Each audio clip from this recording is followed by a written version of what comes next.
J'ai eu 2 boulots pour payer les études de droit de ma femme. Elle a réussi le barreau, a changé de nom de famille. Et m'a signifié les papiers du divorce. Alors, je lui ai servi un plat bien plus froid, devant tout le monde. Je m'appelle Jordan, j'ai 35 ans, et je ne sais plus ce que je fais. En ce moment même, je suis assis dans ma voiture sur le parking d'un Walmart. Je ne suis pas entré. Je suis juste là, les mains sur le volant, comme si j'hésitais encore entre foncer dans la nuit ou aller acheter du dentifrice. Ma mâchoire est crispée. Tout mon corps est tendu comme si je venais de me battre, mais je n'ai pas dit un mot depuis 3 heures. J'ai eu 2 boulots pour payer les études de droit de ma femme, et maintenant, elle est le problème de quelqu'un d'autre. Non, rectificatif. Elle a choisi de devenir l'opportunité de quelqu'un d'autre, car une fois qu'elle a réussi le barreau, changer son nom de famille en Reynolds pas le mien, peu importe et commencer ce nouveau travail brillant dans un cabinet du centre-ville, je suis devenu obsolète. Mais laissez-moi revenir en arrière. Vous devez comprendre qui elle était avant tout ça, et qui j'étais. Émilie, 34 ans, ma femme, ma meilleure amie, ou du moins la personne que je pensais qu'elle serait. Nous nous sommes rencontrés au milieu de la vingtaine. Je travaillais comme réparateur en CVC. Elle était assistante juridique, se tuant à la tâche, au bord du burn-out dans un cabinet de second ordre à Tulsa. Le courant est passé tout de suite. Soirée cinéma, vin bon marché, sa tête sur mon épaule pendant que nous parlions de nos rêves. Elle voulait devenir avocate. Elle l'avait toujours voulu. Je me souviens qu'elle m'a montré son manuel de préparation au ISAT lors de notre 2e rendez-vous comme si c'était un texte sacré. Elle a dit, « J'ai juste besoin d'une personne qui croit en moi. » Et merde, j'y ai cru. J'ai commencé à prendre des gardes de nuit pour réparer des climatiseurs industriels, puis les week-ends, puis j'ai pris des petits boulots en plus de mes petits boulots. Je ne me suis pas plaint. Je la regardais étudier tard dans la nuit, les yeux injectés de sang et les mains à vif à force de se les triturer sous l'effet du stress. Je préparais le dîner. Je faisais le ménage. Je la conduisais à ses examens et à ses entretiens. Je voulais être ce type, celui qui tenait tout à bout de bras pendant qu'elle grimpait. Le jour où elle a été acceptée en fac de droit, j'ai pleuré plus qu'elle. Et pendant un certain temps, elle a été reconnaissante. Pas de manière excessive. Juste ses gestes discrets. La façon dont elle m'apportait du café le matin, ou la façon dont elle s'appuyait sur moi après un mauvais cours. Nous partagions un petit appartement miteux au-dessus d'une laverie qui sentait la bourre brûlée et la lessive, mais c'était le nôtre. On s'en sortait. Mais les choses ont changé après la 2e année. Elle a commencé à rester de plus en plus sur le campus. Elle disait qu'elle avait besoin de l'espace de la bibliothèque et des groupes d'études. D'accord, je l'ai cru. Puis sont venus les événements de réseautage, les cocktails, la nouvelle garde-robe qu'elle jurait avoir eue en solde. Puis les petites remarques étranges ont commencé. Tu ne comprendrais pas, Jordan. C'est un truc de juriste, tu sais. Parfois, j'envie la simplicité de ton monde. Elle avait l'habitude de dire que j'étais son rocher, mais dernièrement, j'ai commencé à me sentir comme son ancre, comme si je la tirais vers le bas. La dernière année de droit, je l'ai à peine vue. Elle a emménagé chez un camarade de classe pour se concentrer. Elle disait que ça l'aiderait à mieux étudier. Je savais que quelque chose n'allait pas, mais je l'ai laissé partir. Je me disais que je soutenais ses rêves, même si cela signifiait être seul pendant un moment. Quand elle a réussi le barreau, je l'ai emmenée dans le restaurant de grillade qu'elle avait toujours voulu essayer. J'ai dépensé $200 que je n'avais pas. Elle a souri toute la nuit, m'a embrassé sur la joue, m'a remercié pour tout. 2 semaines plus tard, elle est rentrée, a posé une enveloppe Kraft sur le comptoir et a dit, « Tu devrais lire ça. » Les papiers du divorce. Pas de dispute, pas d'explication, juste signifié. On croit connaître quelqu'un, mais ce n'était que le début. Je n'ai pas signé les papiers. Pas tout de suite. Je ne pouvais pas. Je suis resté assis là, à les regarder. Cette petite pile de trahison bien nette, imprimée sur du papier blanc impeccable. Il y avait même sa nouvelle adresse email dessus. emily.reynolds@blekart.com. Reynolds, comme si je n'avais jamais existé. Je l'ai appelée une fois. Elle n'a pas décroché. Elle a envoyé un texto qui disait, « C'est mieux pour nous deux. S'il te plaît, respecte ma décision. » Mieux pour qui? Parce que pour moi, ce n'était certainement pas mieux. J'étais anéanti. Je n'ai pas mangé pendant 3 jours. J'ai continué à aller travailler, parce que qu'est-ce que j'aurais pu faire d'autre? Les factures ne s'arrêtent pas simplement parce que votre femme décide que vous n'êtes plus assez ambitieux pour être à ses côtés. Mais ce n'était pas seulement les papiers. C'était la méthode, la froideur. Elle ne s'est même pas assise avec moi. Pas de larmes.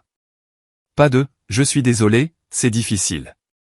Elle a juste transmis ça comme une foutue note de service lors d'une réunion du conseil d'administration et elle est sortie avec son petit sac en cuir, comme si j'étais un client qu'elle avait fini de représenter. On ne passe pas 8 ans à construire une vie avec quelqu'un pour y mettre fin comme une erreur de tableur. Je l'ai finalement eu au téléphone une semaine plus tard. Elle m'a donné rendez-vous dans un café du centre-ville. Tout en tenue professionnelle décontractée, le regard mort. Pas d'alliance, pas de chaleur, juste l'attente que j'abandonne et que je signe. J'ai dit, Y avait-il quelqu'un d'autre? Elle n'a même pas sourcillé. Ça n'a plus d'importance maintenant. Ça m'a tout dit. Je lui ai dit que je méritais plus que ça, que j'avais tout abandonné pour qu'elle puisse obtenir ce diplôme. Elle a regardé par la fenêtre et a dit, Jordan, je ne te l'ai pas demandé. Cette phrase, cette détonation froide et désinvolte. Comme si toutes ces nuits où je l'avais tenue dans mes bras pendant qu'elle sanglotait à cause de ses partiels, toute la dette que j'avais accumulée, tout le temps que nous avions perdu, rien de tout ça ne comptait parce que je l'avais offert de mon plein gré. Elle a dit qu'elle était déjà passée à autre chose. Elle voyait quelqu'un qui comprenait ses objectifs. Il s'appelle Carter, un associé junior de son cabinet. Il conduit une Tesla. Je l'ai cherché sur Google plus tard. Sa photo de profil LinkedIn est celle du genre de type qui sourit aux enterrements et vend de mauvais conseils pour gagner sa vie. Alors, j'ai signé les papiers. J'ai pris le stylo, là, dans ce café, et j'ai griffonné mon nom comme si je signais pour me débarrasser d'un appareil défectueux. Elle a semblé soulagée, comme si un poids s'était envolé. Ça m'a fait plus mal que tout le reste. Puis elle a dit, j'apprécierais que nous puissions rester en bons termes, peut-être même devenir amis un jour. Amis. Comme si j'étais censé l'encourager depuis les coulisses pendant qu'elle construit la vie dont j'étais censé faire partie. Vous voulez connaître le comble? 2 jours après que j'ai signé, elle a posté une photo sur LinkedIn.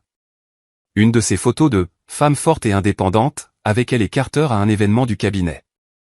La légende disait « entourez-vous de gens qui vous élèvent ». Je lui avais tout donné. Et elle a marché dessus comme sur un barreau de sa foutue échelle. Mais si elle pensait que c'était la fin, juste une petite signature et c'était réglé, elle ne me connaissait pas aussi bien qu'elle le pensait. Parce que je n'en avais pas fini. Loin de là. Tout a commencé avec la photo de mariage. Je l'ai trouvée enfouie dans un tiroir en cherchant des piles, de toutes choses. Elle datait de notre voyage d'anniversaire au Colorado. Elle portait ce pull bordeaux que j'ai toujours adoré, riant de quelque chose que j'avais dit, et je l'embrassais sur la tempe comme si je croyais vraiment à l'éternité. J'ai tenu cette photo dans mes mains pendant un long moment. Mon pouce a frotté le coin comme s'il pouvait effacer le souvenir. Puis je l'ai déchiré en deux, en plein milieu. Pas par colère. Pas à ce moment-là. Plutôt comme une reconnaissance, comme fermer un cercueil avant l'enterrement. Parce qu'Émilie était partie, et la femme sur cette photo n'allait pas revenir. Mais je n'étais plus en deuil. Je me souvenais. Et la mémoire est une chose dangereuse quand elle cesse d'être bienveillante. Cette photo a fini à la poubelle, juste au-dessus des cartons de réponse que j'avais conçus pour sa fête de remise de diplôme. Des cartons que j'avais découpés et perforés à la main pendant qu'elle était trop occupée à étudier avec Carter pour rentrer dîner. C'est drôle de voir à quel point une grande partie de ma vie était devenue invisible. Les repas, le linge, les nuits où je restais éveillé à revérifier ses factures de scolarité pour m'assurer qu'elle ne manquait aucune échéance. Tout ce labeur silencieux et non rémunéré. C'était ça, l'amour, n'est-ce pas? Un soutien silencieux. Un sacrifice invisible. Elle ne m'a pas seulement pris pour acquis. Elle m'a effacé. Alors j'ai commencé à me souvenir de tout.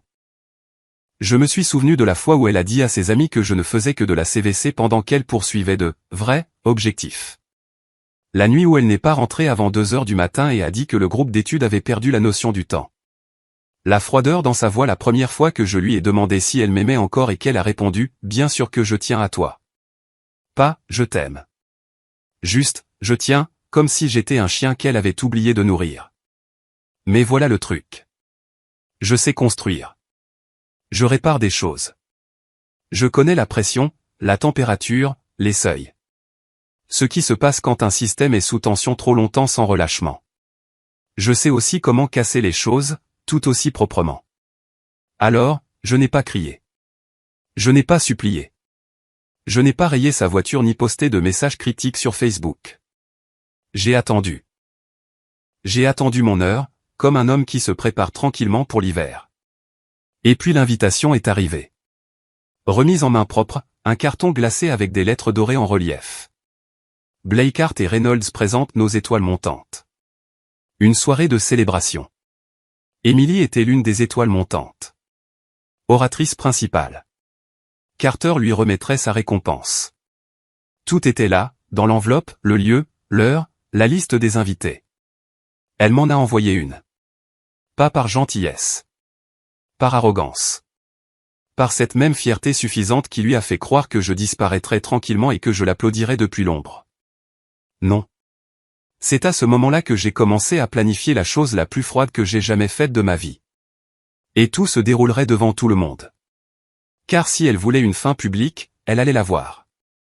Je suis arrivé seul. Non pas parce que je n'avais personne à amener, mais parce qu'entrer seul me semblait juste. Symbolique, même. Comme un fantôme s'incrustant au mariage de la femme qui l'a enterré. L'événement était exactement ce à quoi je m'attendais.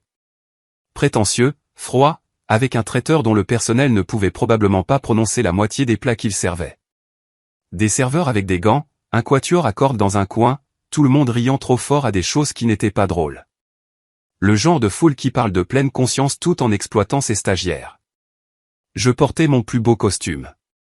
Pas cher, juste propre, repassé, avec une cravate noire. Je ne l'avais pas porté depuis notre dernier dîner d'anniversaire. L'ironie ne m'a pas échappé. Elle m'a repéré dès que je suis entré. Son sourire a vacillé, juste un peu. Un de ces minuscules ratés que personne d'autre n'aurait remarqué, à moins de la connaître comme je la connaissais. Elle était en pleine conversation avec un membre du conseil d'administration d'âge mûr, une coupe de champagne à la main, les cheveux relevés de cette manière faussement négligée qu'elle avait toujours répétée devant le miroir. Carter était à côté d'elle, suffisant, impeccable, portant un costume bleu marine qui coûtait probablement plus cher que mon camion. Il ne m'a pas reconnu. Pas encore.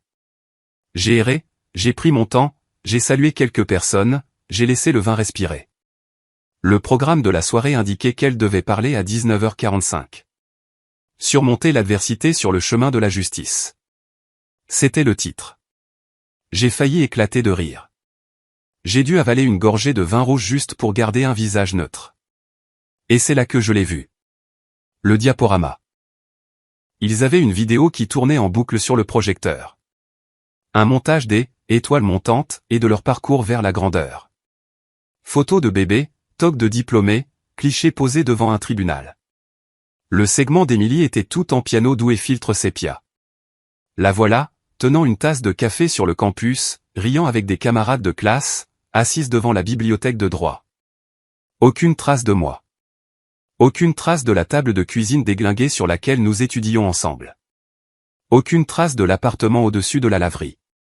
Aucune trace de la nuit où j'ai conduit à travers une tempête de neige pour aller la chercher après qu'elle se soit retrouvée coincée dans un bar sans personne pour la ramener. J'étais son passé, et son passé avait été nettoyé. Et puis, il y avait cette photo que je n'avais pas vue depuis des années.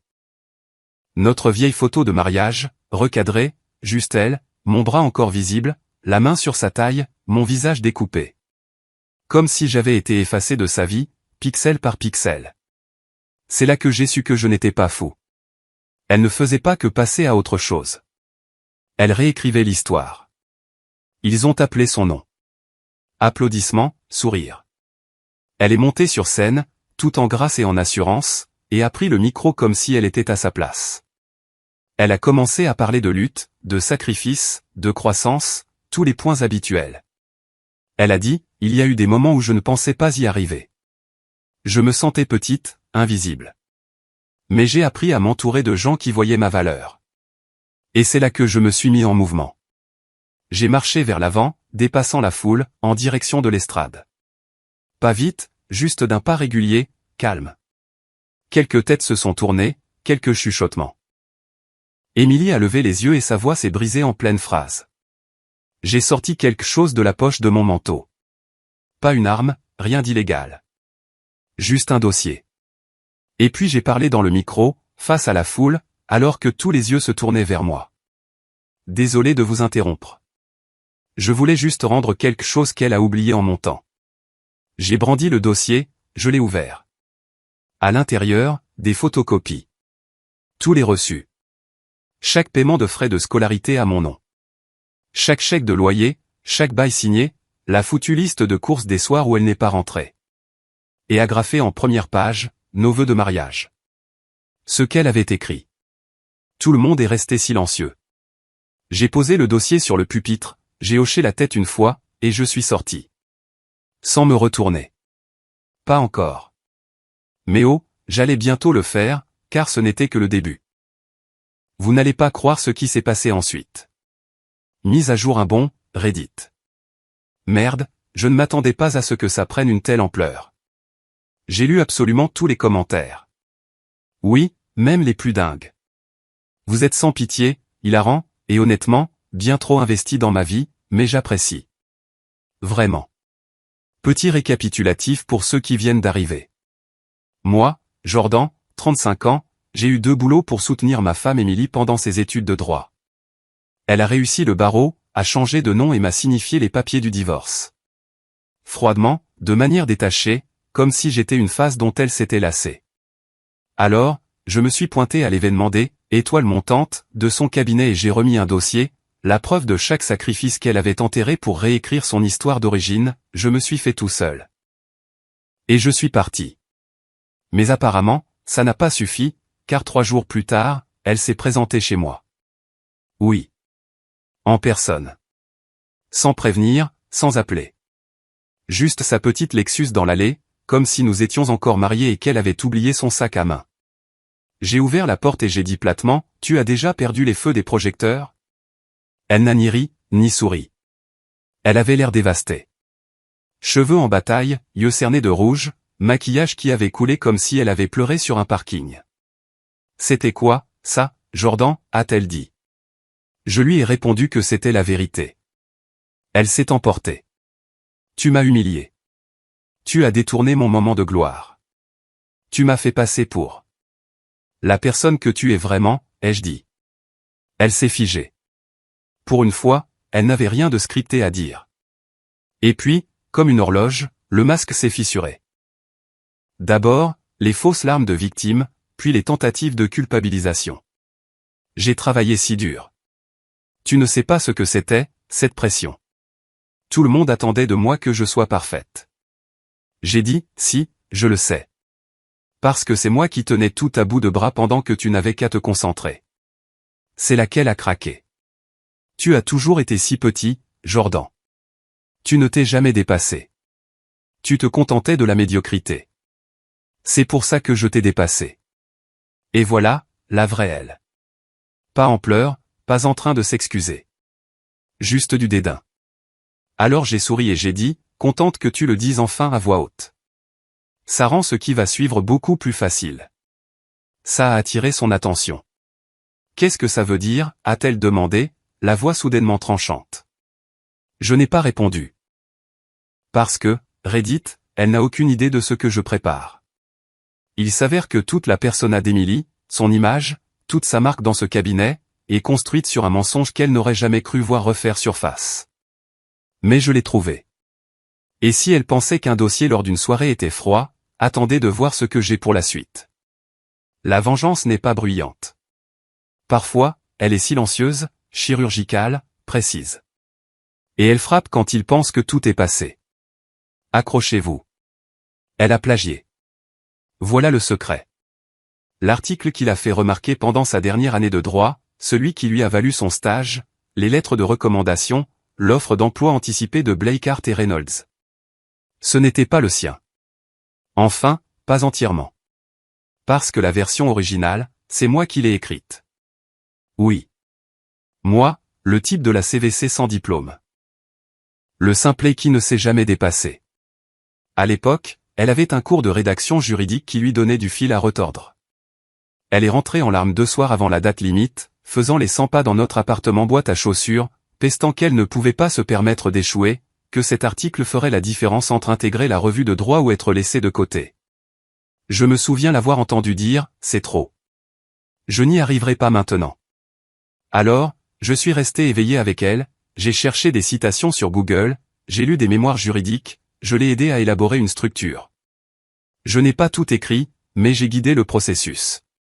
J'ai aidé à façonner chaque paragraphe, j'ai réécrit des passages entiers pendant qu'elle ronflait à côté de moi sur le canapé.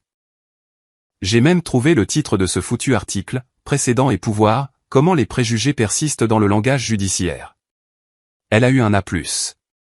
2 ans plus tard, j'ai revu ce même titre sur le site web du cabinet, sous son nom, dans un article où elle était présentée comme une « leader d'opinion » sur la réforme de la justice. Et en petits caractères, republié du lot revient au Quarterly avec la permission de l'auteur. J'ai eu la nausée. J'ai vérifié les dates. Le numéro de la revue de droit avait été imprimé des mois après qu'elle ait quitté l'université. Cet article l'a suivi, a circulé, a renforcé son nom, a bâti sa réputation. Elle ne m'a jamais mentionné une seule fois. Et si elle s'en était tenue là, si elle m'avait laissé là, j'aurais peut-être laissé tomber. Mais maintenant, après sa petite scène à ma porte, me traitant de « petit ». Non. Alors, voici ce que j'ai fait. J'ai contacté la faculté de droit. Je me suis fait passer pour un chercheur, disant que je menais un projet sur les travaux rédigés par les étudiants et que je voulais confirmer la date de soumission originale de son article. Ils m'ont renvoyé le dossier numérique, complet avec les métadonnées, y compris les modifications d'auteur. Devinez quel nom était associé à la moitié des révisions. Le mien. Parce que cette idiote avait oublié que nous étions connectés à notre compte Google partagé cette nuit-là. Chaque modification suivie était horodatée avec mon email, mon adresse IP. Ensuite, j'ai contacté le lot Revier au Quarterly. Je leur ai dit que je pensais qu'une soumission avait été créditée de manière incorrecte. J'ai joint les dossiers de l'université, les données IP et 3 versions du brouillon, dont l'une avait encore mon nom complet dans l'entête du titre. Erreur de débutant, EM. Elle a oublié de nettoyer l'historique du document. Je n'ai pas menacé. Je n'ai pas crié. J'ai simplement documenté. Et puis j'ai mis en copie l'associé directeur de Blake Hart et Reynolds. C'est le genre de choses que les cabinets d'avocats ne prennent pas à la légère. Plagiat, fausse déclaration, fraude académique. Ce n'est pas juste une mauvaise image. C'est un suicide professionnel. 3 jours plus tard, j'ai reçu une réponse de la revue.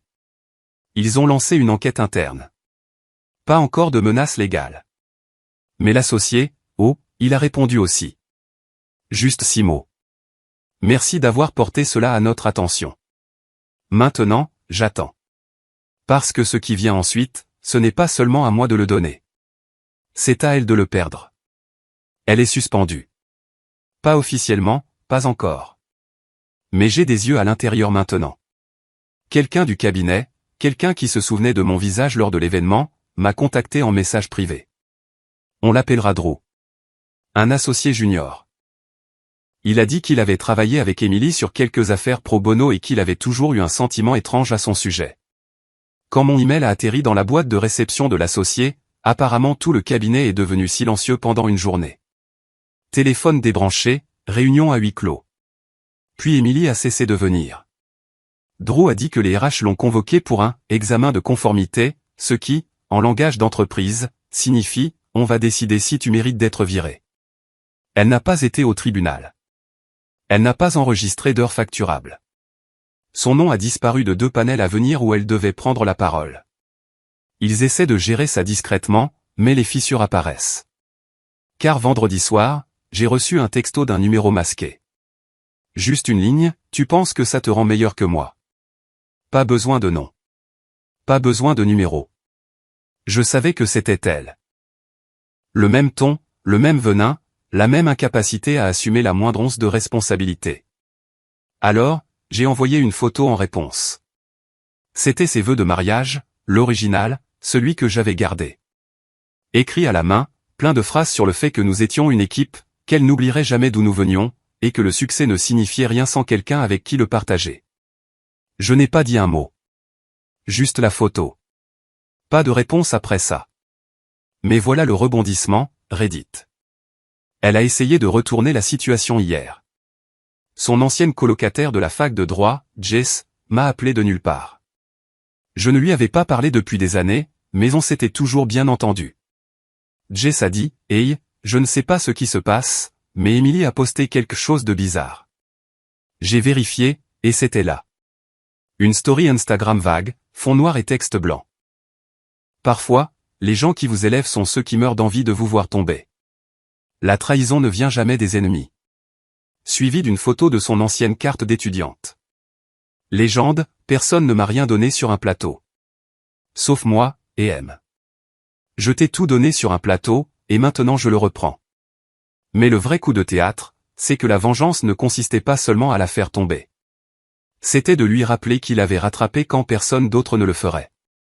L'homme qu'elle a effacé de sa vie est le même qui vient de se réinsérer dans les notes de bas de page, dans les chaînes de mai, dans les dossiers d'examen juridique. Indélébile et irréversible. Et juste au moment où je pensais en avoir fini, juste au moment où je pensais que le dernier clou avait été planté, j'ai reçu un appel. Pas d'Emily. De Carter. Oui, lui. Mais ça, Reddit, ça va nécessiter une mise à jour à part entière. Parce que ce qu'il a dit a tout changé. Mise à jour de hockey, Reddit. Je n'allais pas poster à nouveau. Je pensais que toute cette saga était terminée. Je pensais avoir dit ce que j'avais à dire, fait mes dégâts, et être passé à autre chose. Mais Carter m'a appelé. Oui, Carter. Monsieur Sourire Tesla et niche fiscale. L'associé junior pour qui elle m'a quitté. Celui qui m'avait regardé comme si j'étais de la gomme sur son mocassin Gucci la seule fois où nous nous étions croisés. Il a laissé un message vocal. Calme, posé, professionnel.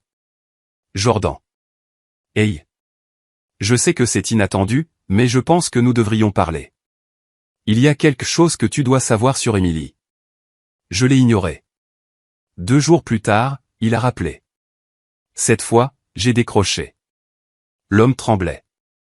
Je ne savais pas, mec, a-t-il dit. Je jure devant Dieu que je ne savais pas qu'elle était encore mariée quand on a commencé à sortir ensemble. Quoi? Elle m'a dit que vous étiez séparés. Elle a dit que tu ne soutenais pas ses objectifs, que tu étais contrôlant. Elle a dit que tu la culpabilisais d'avoir du succès. Je n'ai rien dit. Il a continué. J'ai trouvé ton email.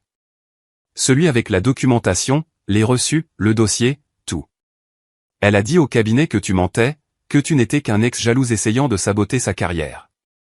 J'ai ri, mais Carter n'avait pas fini. Je lui ai demandé d'avouer. Elle m'a hurlé dessus, a dit que je prenais ton parti. Puis elle a saccagé mon appartement. Il m'a envoyé des photos. Du verre brisé, une bouteille de vin éclatée sur le sol, notre vieille photo de mariage, celle dont elle m'avait découpée, déchirée en deux à nouveau et brûlée dans son évier. Elle m'a dit que je n'étais que le prochain barreau, a-t-il dit. Elle a dit que je ne l'élevais pas. Que je lui étais redevable. Ça vous dit quelque chose? La voix de Carter s'est brisée à la fin. Je mets un terme à tout ça. J'ai déjà tout dit au RH. Elle est finie ici. Ils essaient juste de trouver comment protéger le cabinet. Puis il a dit la seule chose que je n'aurais jamais pensé entendre. Jordan, je suis désolé, mec. Vraiment. Elle nous a utilisés tous les deux. Il n'avait pas tort. Alors, je l'ai remercié, sincèrement. Parce que cet appel téléphonique, c'était le clou final dans le cercueil. Pas le mien. Le sien. Et ce qui est fou, Reddit, c'est que je ne me sens pas triomphant. Je ne me sens pas vengé. Je me sens vide. Comme si j'avais traîné ce poids si longtemps que j'avais oublié ce que c'était de marcher sans. J'ai passé tellement de temps à essayer de prouver que je comptais, que je l'avais aidé à devenir qui elle était, que j'étais réel, loyal et bon. Mais je n'ai plus besoin de sa chute pour valider ma propre valeur. Je suis toujours là, toujours debout, toujours en train de me reconstruire. C'est elle qui doit maintenant s'expliquer dans chaque pièce où elle entre. Et pour la touche finale, la cerise sur le gâteau de la vengeance. Eh bien, il y a une dernière chose que j'ai faite. C'est déjà en marche. Disons simplement que sa mère m'a toujours adoré. Et la prochaine fois qu'Emily se présentera à une réunion de famille, elle découvrira à quel point j'ai, moi aussi, réécrit son histoire. Dernier post à venir bientôt. La fin est plus froide que vous ne le pensez. Sa mère m'a de nouveau appelé, mon fils. C'est comme ça que tout a commencé. Après tout, après l'événement, la révélation, les retombées, je pensais que la famille d'Émilie allait serrer les rangs autour d'elle. Mais apparemment, ils ont vu le feu arriver et ont reculé. Sa mère, Marianne, m'a contacté une semaine après que le cabinet ait suspendu Émilie. Elle a laissé un message vocal comme si de rien n'était. Juste, hey, mon chéri. J'ai fait ton gâteau aux carottes préféré. Passe quand tu veux. J'ai fixé mon téléphone pendant 10 bonnes minutes avant de la rappeler. Elle savait. Elle savait tout. Je l'avais prévenue, a dit Marianne. Je lui avais dit de ne pas oublier l'homme qui la maintenait debout. De ne pas se perdre dans les titres et les cartes de visite. J'ai failli m'effondrer en entendant sa voix. Je n'avais pas réalisé à quel point ça m'avait manqué qu'on me voie, qu'on me reconnaisse. Il s'avère que Marianne avait gardé chaque mot de remerciement que j'avais écrit, chaque photo, chaque carte de vœux. Elle m'a dit, Jordan, tu étais le seul homme à qui j'ai jamais confié son cœur, et elle a brisé le tien comme si ce n'était rien. C'est là que l'idée m'est venue. Voyez-vous, toute l'image d'Émilie était construite sur l'héritage. Son histoire de réussite contre vent et marée, comment elle s'était élevée de ses modestes origines, la première de sa famille à devenir avocate. Son discours de remise de diplôme citait même son défunt père, tiens-toi droit même quand ton passé essaie de te tirer en arrière. Et si je rappelais à tout le monde d'où elle venait? J'ai demandé à Marianne si elle organisait la réunion de famille annuelle cette année. La grande fête dans le jardin qui a lieu chaque été, généralement autour de l'anniversaire de son père. Le seul événement qu'Émilie ne manquait jamais, car ça lui donnait l'air saine, simple, ancré dans ses racines. Et Marianne, que Dieu la bénisse, a simplement dit, voudrais-tu faire le discours cette année? Alors, je l'ai fait. Je me suis tenu sous ce chêne, devant 50 personnes cousins, tantes, oncles, nièces et je leur ai raconté la vraie histoire. Comment Émilie et moi avions commencé avec rien. Comment nous partagions des repas de micro-ondes de station-service, étudions avec des manuels empruntés et travaillions 70 heures par semaine pour construire un avenir. Comment elle avait promis que nous étions ensemble dans cette aventure, jusqu'à la seconde où elle ne l'était plus.